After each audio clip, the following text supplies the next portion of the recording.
पहले की बात है। उत्तर भारत के एक छोटे से गांव में एक दादी और उसकी पोती शीला रहती थीं। उन दोनों के अलावा उनका कोई और सहारा नहीं था। वो दोनों एक दूसरे का ही सहारा थीं। गांव वालों ने किसी कारणवश उन्हें गांव से निकाल दिया और वो तालाब के किनारे एक झोपड़ी में रहने लगीं। चाहे बारिश हो, ठंड हो या गर्मी, वो दोनों उसी झोपड़ी में अपना जीवन व्यतीत करती थीं। उन्हें देखने कोई इंसान तो दूर, जानवर तक नहीं आता था।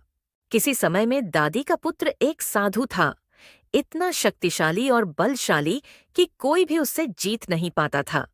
उसने जितनी भी साधनाएं की थीं, उसका कोई जोड़ नहीं था। लोग कहते थे कि उसकी शक्ति के आगे बड़े बड़े राजा महाराजा भी नतमस्तक हो जाते थे। आज से 20 वर्ष पहले जहानाबाद नाम का एक छोटा सा गांव हुआ करता था। वहीं पे साधु का जन्म हुआ था। उसी गांव में वो साधु रहते थे जिनका नाम था दयानंद शंकर। उनके पास इतनी शक्तियां थीं कि कोई भी जादुई चीज उन्हें छू तक नहीं सकती थी। वर्षों पहले वे एक रहस्यमयी जंगल में गए थे, जहां उनके जैसे कई साधु और तांत्रिक साधना करने जाते थे।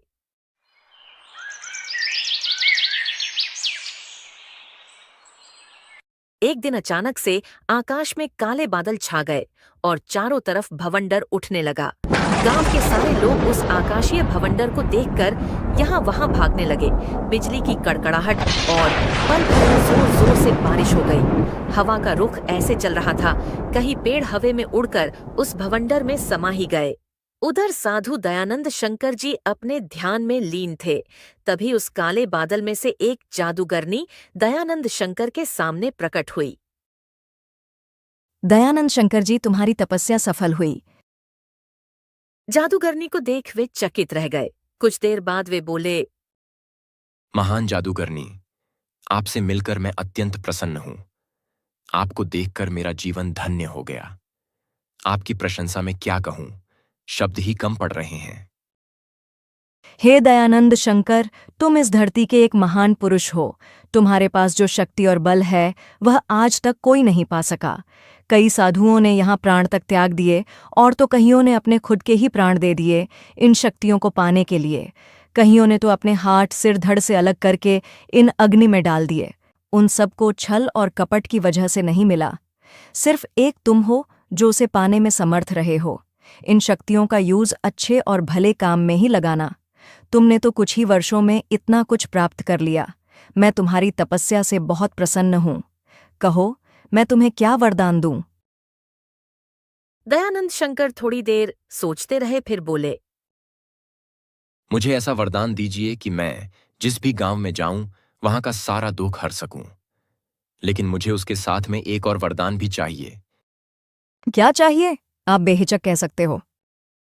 मैं चाहता हूं कि जब भी मैं किसी गांव में प्रवेश करूं, उस गांव में पहले सूखा, भूखमरी और संकट आ जाए। वहां का वातावरण अचानक बिगड़ जाए और लोग मुझे समझने से पहले ही मुझे वहां से धक्के मारकर निकाल दें। जादूगरनी ये सुनकर हैरान रह गई। उसके मन में विचार उठने लगे। कहीं ये साधु पागल तो नहीं हो गया है? हम तो इसे पुण्य और भलाई के लिए वरदान देने आए हैं और ये तो कुछ और ही मांग रहा है। इसे तो गांव वालों की भलाई करनी चाहिए थी, लेकिन ये तो उल्टा उन्हें ही दुख में डालना चाहता है। तभी साधु ने फिर कहा, हे देवी, मुझे ऐसा ही वरदान देना, ताकि मैं उस गांव की आत्मा को पूर्ण तरीके से अन्याय से दूर कर उस गांव से मैं जा सकूं। यही मेरी आपसे विनंती है। जादूगरनी अभी भी उस अजीब वरदान की मांग से स्तब्ध थी। उसकी आंखों में अब जिज्ञासा के साथ साथ थोड़ा भय भी था। हे दयानंद शंकर, तुम्हारी शक्ति अपार है, लेकिन तुम अपने वरदान से लोगों का दुख दूर करने से पहले उन्हें तकलीफ देना चाहते हो। ये कैसी इच्छा है? तुम्हारा उद्देश्य क्या है? मैंने जीवन में कई गांव देखे हैं। जब तक किसी को कष्ट नहीं होता, वे सच्चे सुख की कद्र नहीं करते। वे मुझे तभी अपनाते हैं जब उनका सब कुछ खत्म हो चुका होता है। मैं चाहता हूं कि वे पहले मुझे नकारें, धक्के मारे, मुझे मनहूस समझें। जब मैं चुपचाप उनका दुख हर लूं, तब उन्हें समझ आए कि जिन्हें वे भगा रहे थे वही उनका असली भला चाहने वाला था। तो तुम अहंकार नहीं, चेतना फैलाना चाहते हो, एक सबक देना चाहते हो मनुष्य को। तुम चाहते हो कि लोग आत्ममंथन करें। हाँ, लेकिन मैं चाहता हूं कि इस चेतना की कीमत मैं खुद चुकाऊं। मैं चाहता हूं कि लोग मुझे पत्थर मारें, मुझे गालियां दें, लेकिन फिर भी मैं उन्हें माफ करूं और उनका दुख हर लूं। यह बहुत कठिन मार्ग है साधु। यह वरदान नहीं, एक श्राप भी बन सकता है। लेकिन अगर यही तुम्हारी इच्छा है तो तथास्तु। हे देवी, मैं आपका वरदान स्वीकार करता हूं। आज से मैं धर्म के मार्ग पे ही चलूंगा, जो आज तक हमने अपने गुरुओं से सीखा है। अब हम चलते हैं तथास्तु। ऐसा ही हुआ। दयानंद शंकर को वह वरदान मिला। बिजली की चमक के साथ वो वहां से चली गई। सब कुछ शांत सा हो गया। चारों तरफ रोशनी और हरियाली छाई हुई थी। गांव के लोग भी एक जगह पे स्थित होकर आसमान की ओर देख रहे थे। उन सब में से एक बुजुर्ग व्यक्ति ने कहा, गांव वालों से, लगता है अब हम सब पर मुसीबत आने वाली है, और कई गांव पर भी। अब हमें चौकन्ना रहना होगा। कोई भी उस बुजुर्ग की बात का विश्वास नहीं करते। धीरे से सब लोग अपने घर की ओर चले गए। तभी साधु वहां से उठकर दूसरे गांव की ओर जाने लगे। साधु अपने भजन में मग्न गाते हुए जा रहे थे। जैसे ही वो दूसरे गांव में कदम रखे, तभी उन्होंने देखा कि एक जगह पे कुछ लोग एक गरीब व्यक्ति को कुछ लोग मिलकर मार रहे थे, बेरहमी की तरह। उसे इतना मार दिए थे कि वो उठ नहीं पा रहा था। तभी साधु उनके पास जाने लगे, पूछने के लिए क्यों इनको मार रहे हो। वहां पहुंचकर पूछने लगे, हे भले मनुष्य, आप इस गरीब और बेसहारा व्यक्ति को सब लोग क्यों मिलकर मार रहे हो? इसने ऐसे क्या गलती कर दिया है? तभी उनमें से एक व्यक्ति ने बोला, आपको इससे क्या करना है साधु महाराज? हम जिसे चाहे उसे कभी भी हम मार सकते हैं। हम तो बस आपसे इतना ही पूछ रहे थे कि आप इसे इतना क्यों मार रहे हो? ये खुद ही अधमरा सा लग रहा है। इसने अभी तक हमारा ब्याज नहीं दिया है, इसलिए मालिक के आदेश से हम इसे मार रहे हैं, ताकि आगे से ऐसी गलती कभी भी न दोहराए। इसी अभी जाने दो, काम करके आपका ब्याज चुका देगा। ठीक है साधु महाराज, मैं आपकी वजह से इसे छोड़ दे रहा हूं, नहीं तो आज हम सब मिलकर इसे मृत तक लेकर ही जाते। इतना बोलकर सब लोग वहां से चले गए सेठ जी के पास। तभी साधु ने उस व्यक्ति के पास देखे। साधु ने उस घायल और अधमरे व्यक्ति को सहारा देकर उठाया। उसके चेहरे पर करुणा और शांत भाव था। वह बोले, हे भैया, उठो। तुम्हारा जीवन अभी समाप्त नहीं हुआ है। यह कष्ट, यह अपमान, यह सब तुम्हारे पुनर्जन्म का आरंभ है। क्या तुम्हारा कोई नाम है? माँ, मेरा नाम रघु है महाराज। मैं बस एक मजदूर हूँ। परिवार पालने के लिए कर्ज लिया था, मगर सूखा पड़ गया। काम नहीं मिला, ब्याज बढ़ता गया और अब ये दिन देखना पड़ा। रघु, आज से तुम्हारा जीवन बदलने वाला है। चलो मेरे साथ, तुम्हारी पीड़ा अब मेरी है। साधु ने रघु को उठाकर अपने साथ गांव के एक किनारे कुएं के पास ले जाकर पानी पिलाया।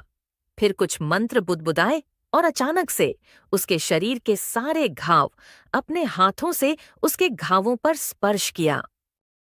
क्षण भर में ही रघु की चोटें जैसे मिटने लगीं। उसके शरीर में एक नई ऊर्जा का संचार हुआ।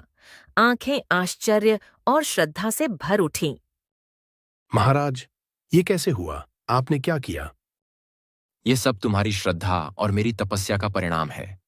लेकिन ध्यान रहे, जीवन का अर्थ सिर्फ चमत्कारों में नहीं, बल्कि कर्म और सेवा करने में है। रघु ने साधु के पैरों में गिरकर रोते हुए धन्यवाद दिया। पर गांव वालों ने इस दृश्य को दूर से देख लिया था, और जैसा कि साधु ने पहले ही चाहा था, अगले ही दिन गांव में संकटों का साया मंडराने लगा। अचानक जोर से बिजली चमकने लगी, बारिश होने लगी जोर जोर से।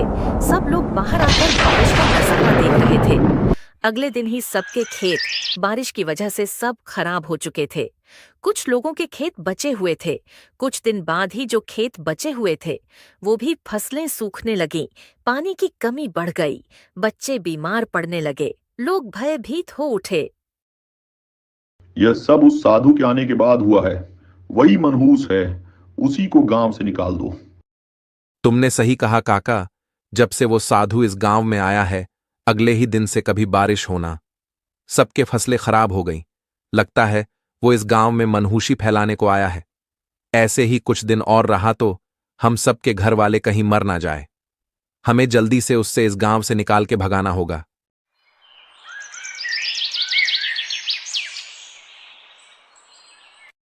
अगले ही दिन उन लोगों ने फिर वही किया जो वर्षों से होता आया था।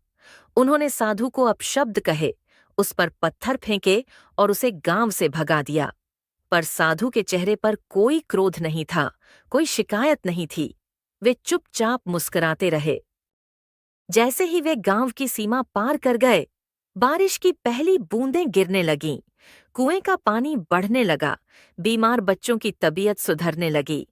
गांव में हरियाली लौट आई। जिसे हम मनहूस समझते रहे, वही तो असली भाग्य लेकर आया था। उसके बाद उन्होंने कई गांवों की यात्रा की। जहां भी जाते वहां अजीब घटनाएं होने लगती। बारिश रुक जाती, फसलें सूख जाती, लोग बीमार पड़ जाते। गांव वाले उन्हें दोषी मानते और भगा देते। लेकिन जब वे चले जाते, अचानक गांव में सुख शांति लौट आती। फसलें लहलहाने लगतीं, बारिश हो जाती, बीमारियां मिट जातीं। लेकिन गांव वालों को कभी नहीं पता चलता कि उनके दुख हरने वाला वही मनहूस साधु था। साधु दयानंद शंकर उस गांव से निकलकर जंगल की ओर चल दिए। उनके चेहरे पर न तो गुस्सा था न दुख, बस एक गहरी शांति। वे जानते थे यह मार्ग उन्होंने स्वयं चुना है। मनहूस कहलाना उनके लिए अब वरदान से कम नहीं था। जैसे जैसे वे आगे बढ़े, जंगल और भी गहराता गया। पक्षियों की आवाजें थम गईं और पेड़ों से एक विचित्र सरसराहट सुनाई देने लगी। तभी एक रहस्यमयी आवाज गूंजती हुई, ध्यानंद शंकर, तुम्हारी शक्ति को पहचाना है हमने, लेकिन क्या तुम वास्तव में तैयार हो अगली परीक्षा के लिए? यदि यह परीक्षा भी किसी आत्मा की मुक्ति के लिए है, तो मैं तैयार हूं। आवाज के साथ ही जमीन कांप उठी और जंगल के बीचों बीच एक रहस्यमयी द्वार प्रकट हुआ। पत्थरों से बना, उस पर तांत्रिक चिन्ह खुदे हुए थे। उस द्वार पर लिखा था, तंत्रलोक, जहां शक्ति परीक्षा लेती है और अहंकार मिटता है। ध्यानंद शंकर बिना एक क्षण गंवाए उस द्वार से भीतर चले गए। तंत्रलोक के अंदर अजीब सी रोशनी फैली थी, न अंधेरा न उजाला। वहां कई साधु ध्यान मग्न अवस्था में बैठे थे। कुछ आधे मिट्टी में समाये हुए तो कुछ वर्षों से वैसे ही जमे हुए। एक वृद्ध तांत्रिक, जिनकी आंखें पूर्णतः सफेद थीं, धीरे से बोले, यहाँ आने वाला हर साधक अपना उद्देश्य भूल जाता है। क्या तुम जान पाओगे कि तुम कौन हो? मैं वह हूं जिसे लोग मनहूस कहते हैं, लेकिन मैं केवल एक आईना हूं जो उन्हें उनका सच्चा स्वरूप दिखाने आया है। तो फिर आईने को भी अपनी असलियत देखनी होगी। बैठो ध्यान में और झांको अपने भीतर। साधु ध्यान में बैठ गए और तभी उनके सामने उनके जीवन के हर चरण, हर गलती, हर मोह, हर द्वेष प्रकट होने लगे। उन्होंने अपने गुरुओं को धोखा दिया था, कभी शक्ति के घमंड में चूर हुए थे, एक बार एक पूरे गांव को श्राप तक दे दिया था। यह सब अब फिर से उन्हें याद आने लगा। तो यही कारण है कि मैंने यह श्रापवत वरदान मांगा। मैं खुद को क्षमा नहीं कर पा रहा था। उन्हें समझ आया कि वह जो दूसरों को दुख देकर बाद में सुख देना चाहते थे, वह दरअसल अपनी आत्मग्लानि को कर्म से धोना चाह रहे थे। तभी एक और आवाज आई, न नर की न नारी की। अब जब तुमने अपने भीतर झांका है, तो क्या तुम अपना मार्ग बदलोगे?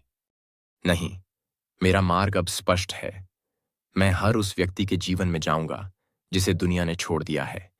चाहे वे मुझे धिक्कारें, चाहे मुझे पत्थर मारें, मैं तब तक सेवा करूंगा जब तक मेरी सांस है। तो जा, दयानंद शंकर, अब तू केवल साधु नहीं, तू चेतना का वाहक है। पर याद रख, चेतना का मार्ग अकेलापन लाता है। उधर तालाब के किनारे वही पुरानी झोपड़ी थी। दादी और शीला वहीं रह रही थीं, लेकिन अब शीला बड़ी हो चुकी थी और गांव में धीरे धीरे उसकी कहानी सुनाई देने लगी थी। एक लड़की जो किसी मनहूस साधु की बेटी है। गांव वालों ने उन्हें फिर तिरस्कृत करना शुरू कर दिया। एक रात दादी बहुत बीमार पड़ गई। शीला ने गांव के हर दरवाजे पर जाकर मदद मांगी, लेकिन किसी ने दरवाजा नहीं खोला। उसी रात बारिश हो रही थी, बिजली कड़क रही थी। तभी दूर एक वृक्ष के नीचे कोई खड़ा दिखाई दिया। उसके हाथ में एक लाठी थी, शरीर पर गेरुआ वस्त्र और आंखों में शांति का समंदर। वह फिर लौट आया था, दयानंद शंकर। धीरे धीरे वर्षों बीत गए। दयानंद शंकर बूढ़े हो चले थे। अब वे उसी गांव में लौटे जहां कभी उनका जन्म हुआ था, जहानाबाद। लेकिन इस बार कुछ अलग हुआ। गांव में आते ही लोग पहले की तरह चिल्लाए, मनहूस आ गया। अगले ही दिन गांव में बारिश थमने को नहीं थी। हवा में एक अजीब सी बेचैनी थी, मानो कुछ बड़ा घटित होने वाला हो। झोपड़ी के अंदर दादी बेहोश पड़ी थी और शीला उनके सिरहाने बैठी बिलख रही थी। कोई है? कोई तो मेरी दादी को बचा ले, भगवान कृपा करो। तभी झोपड़ी का दरवाजा खटखटाने लगे। शीला धीरे से दरवाजा खोली। दरवाजा खुलते ही एक चमकती छाया भीतर आई। शीला ने डरते हुए देखा, वह एक साधु था, गेरुआ वस्त्र पहने और आंखों में अपार शांति। डर मत बेटी, मैं दादी को देखने आया हूं। आप कौन हैं? आपने हमें कैसे ढूंढा? मैं वही हूं जिसे तुम्हारे गांव वाले मनहूस कहते हैं, लेकिन मैं तुम्हारी दादी का बेटा हूं, तुम्हारा पिता। शीला स्तब्ध रह गई। उसे बचपन में अपनी दादी से सुनाई गई कहानियों की याद आई। एक ऐसे बेटा की जो तपस्या करने निकल गया था और फिर कभी लौटा नहीं। आप वही हैं? दादी हमेशा कहती थीं कि आप आओगे। और अब मैं आ गया हूं, जब सबसे ज्यादा जरूरत है। साधु ने दादी के सिर पर हाथ रखा, आंखें बंद कीं और कुछ मंत्र बुदबुदाए। फिर अपने कमंडल से कुछ जल उनके मुख में डाला। कुछ क्षणों में दादी की सांसें गहराने लगीं, आंखें धीरे धीरे खुलीं और उन्होंने अपने सामने बेटे को देखा। शंकर, तू सच में आ गया? माँ, देर हो गई, पर अब हमेशा तेरे पास रहूंगा।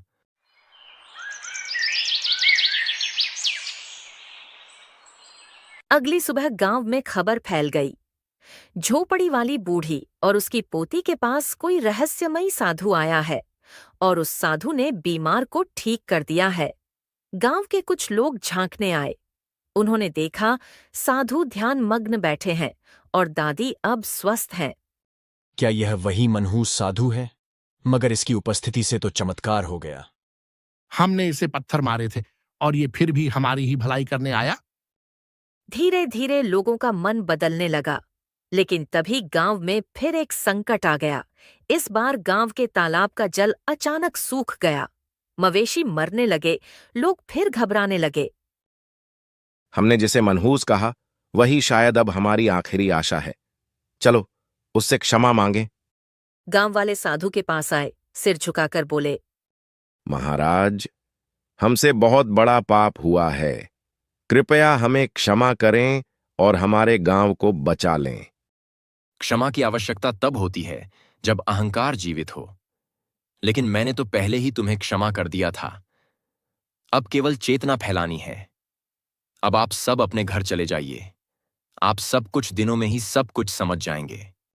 साधु ने गांव के तालाब के पास जाकर 3 दिन तक मौन तप किया।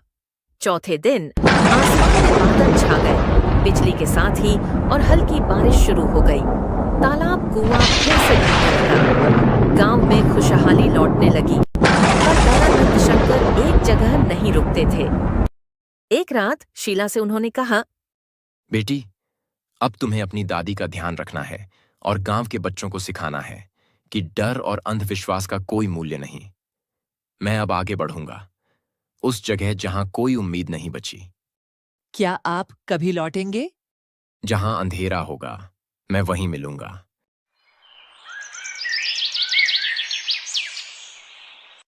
दयानंद शंकर अगली सुबह गांव से निकल गए।